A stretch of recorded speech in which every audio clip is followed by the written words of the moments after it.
Хайртай бицгэлмэн байна. Өмнөх хариу үгийг хэлсэн бидтэй. Өнөөдөр бүгдээрээ үг хэлж сонсцгаая.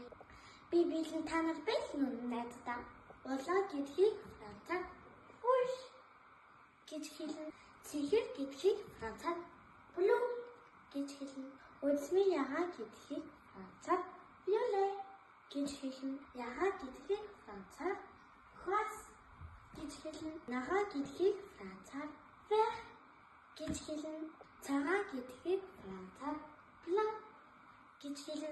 Сар гэдгийг францаар «Gris» гэж хэлнэ. Улбар шар гэдгийг францаар «Orange» гэж хэлнэ. Шар гэдгийг францаар «Red» гэж хэлнэ. Солон гэдгийг францаар «Arc-en-ciel» гэж хэлнэ. Маргааш 10 үеэрээ уулзцгаая.